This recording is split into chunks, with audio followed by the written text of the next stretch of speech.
നിന്ന് ഞങ്ങൾ കോഴിക്കോട് വരെ ഒന്ന് പോകുവാണ്. രാവിലെ ഒരു 5 മണിയൊക്കെ ആയപ്പോൾ ഞങ്ങൾ വീട്ടിൽ നിന്ന് ഇറങ്ങിയേ. അങ്ങനെ നമ്മൾ താമരശ്ശേരി ചുരത്തിലൊക്കെ എത്തിയിട്ടോ. ഇത് രാവിലെ ചുരത്തുനിന്നുള്ളൊരു കാഴ്ചയാണ്.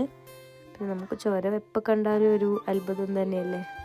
അങ്ങനെ നമ്മളെ കിച്ചുമോൻ ഉറക്കൊക്കെ എഴുന്നേറ്റ് വണ്ടിയിൽ നിന്നാട്ടോ ഡ്രസ്സൊക്കെ മാറ്റി കൊടുത്ത് അപ്പോഴത്തേനും ചെറിയൊരു ബ്ലോക്കൊക്കെ ഉണ്ടായിരുന്നു കേട്ടോ. അങ്ങനെ ഞങ്ങൾ കിച്ചുമോന് വിശക്കാന്ന് പറഞ്ഞപ്പോൾ എന്ന് വെച്ചാൽ കടയിൽ ചായ കുടിക്കാൻ കയറിയേ. മെഡിക്കൽ കോളേജ് വഴിയാണ് ഞങ്ങൾ പോയത്.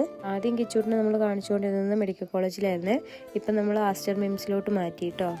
അങ്ങനെ നമ്മൾ വണ്ടിയൊക്കെ പാർക്ക് ചെയ്ത് ഹോസ്പിറ്റലിലോട്ട് എത്തിയേ. അങ്ങനെ രജിസ്ട്രേഷനൊക്കെ കഴിഞ്ഞ് ഡോക്ടറെ കാണാൻ വേണ്ടി ഇരിക്കുകയാണ്.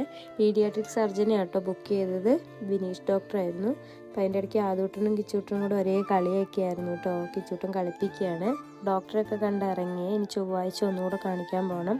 അപ്പോൾ ഒന്ന് വഴിക്ക് കരിമ്പ് ജ്യൂസ് കണ്ടപ്പോൾ കിച്ചൂട്ടനും അത് വേണമെന്ന് പറഞ്ഞു. അങ്ങനെ കിച്ചൂട്ടനും വാങ്ങിക്കൊടുത്തപ്പോൾ ആദൂട്ടനും വണ്ടിയിൽ നിന്ന് പുറത്തിറങ്ങാനുള്ളൊരു കരച്ചിലാട്ടോ. അങ്ങനെ ഞങ്ങൾ തിരിച്ച് നേരെ വീട്ടിലോട്ട് വരികയാണ്. പോകുന്ന വഴിക്ക് നമ്മളെ വയനാട് ചുരം കണ്ടുപിടിച്ച കരിന്തണ്ടനെ കുറിച്ചൊക്കെ കിച്ചൂട്ടിന് പറഞ്ഞു കൊടുത്തു കേട്ടോ. അപ്പം പിന്നെ അതൊന്ന് കാണിച്ചു കൊടുക്കാമെന്ന് പറഞ്ഞ് നിർത്തിയതാണ്. അങ്ങനെ തിരിച്ചു വരുന്ന വഴി ചൂരൽമല പുനരധിവാസ മേഖലയൊക്കെ കണ്ടു കേട്ടോ. അതുകൊണ്ടുതന്നെ അച്ഛൻ്റെ മടിയിലിരുന്ന് ഒരേ കളിയാണ്.